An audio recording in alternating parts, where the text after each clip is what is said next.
तो जी हाँ भाई फ्रेंड्स, स्वागत है आप सभी का मेरे चैनल गिरी टॉक्स पे। और आज मैं एक और नई वीडियो के साथ तो देखकर इस वीडियो करते हैं शुरू। तो यार लास्ट टाइम जब मैंने पानी के ऊपर वीडियो बनाई थी तो उसमें मेरे 2-3 पॉइंट छूट गए थे मुझे बताना। तो आज दूसरी वीडियो उन्हीं पॉइंट्स के ऊपर बनाई है, तो सारे पॉइंट कवर कर लेंगे पानी के ऊपर। तो चलिए बिना देरी करे शुरू करते हैं। तो सबसे पहले हमने जब बचपन में पढ़ा था कि हाइड्रोजन के साथ साथ ऑक्सीजन भी मिक्स होता है वाटर के अंदर, तो वो ऑक्सीजन कहाँ है ना? जब हम पानी पीते हैं तो हमें ऑक्सीजन का तो नामो निशान भी उसमें नहीं दिखता। तो क्यों, कहाँ, कैसे?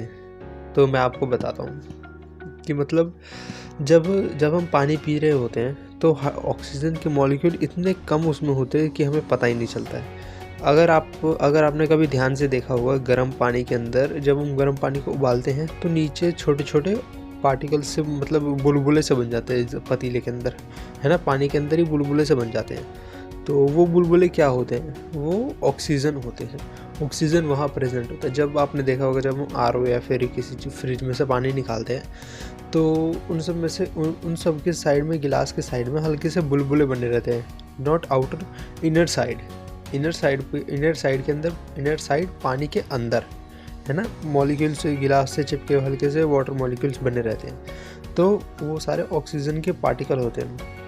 हाँ, यहाँ ये बात अलग है कि मतलब हाइड्रोजन के दो और ऑक्सीजन का एक मिलके बनाता है, इसलिए ऑक्सीजन के इतने कम पार्टिकल्स मिलते हैं वाटर के अंदर। आई होप आप अभी तक समझ गए होंगे। तो अगली बात करता हूँ। अगली बात, जैसे कि कुछ लोग सोचते हैं कि मतलब पेड़ काटते जाओ कुछ होगा नहीं, है ना, सिर्फ पॉल्यूशन ही इंक्रीज़ होगा। तो ये बात गलत है। अगर आप पेड़ काटोगे तो पॉल्यूशन तो इंक्रीज़ होगा ही, कार्बन डाइऑक्साइड की मात्रा एयर में ज़्यादा होगी, लेकिन उसके अलावा और क्या होगा?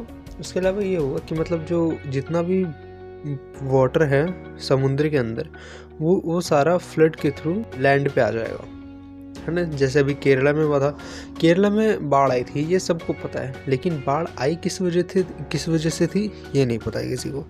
मैं बताता हूँ। बाढ़ इस वजह से आई थी कि मतलब वहाँ पे काफ़ी सारे पेड़ काटे गए थे। पेड़ काटने से फ्लड कैसे आ गया? आपने बैलेंस का नाम तो सुना ही होगा, है ना? बैलेंस अर्थ में सारी चीज़, जब हम छोटे होते थे तो हमारी मम्मी या दादी बोलती थी कि अर्थ में सारी चीज़ें बैलेंस से चलती है, हवा, वायु, जल, अग्नि, है ना? तो यही सारी चीज़ें।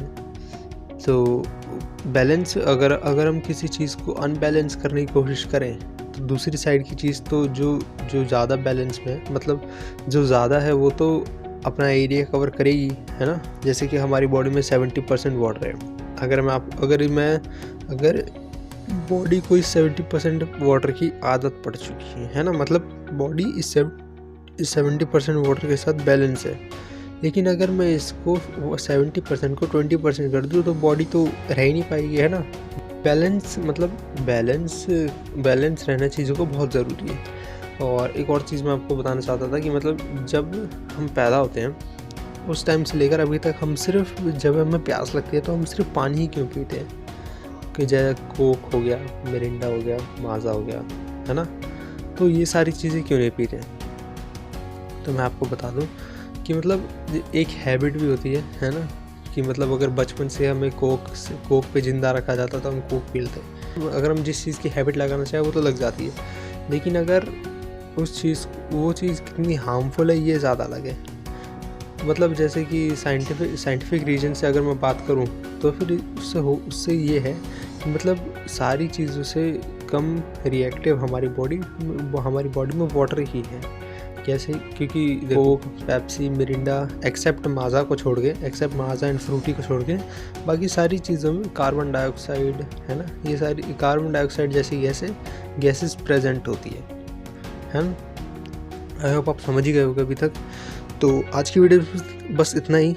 आज की वीडियो में मुझे बस ये 3 पॉइंट कवर करने थे, बैलेंसिंग वाला और ये हैबिट वाला और एक वाटर के मॉलिक्यूल, वो ऑक्सीजन के मॉलिक्यूल जो गिलास के साइड में प्रेजेंट होते हैं। तो आज के लिए बस इतना ही। मिलता है अगले वीडियो में, तब तक के लिए love you all, stay home, stay safe and love you all.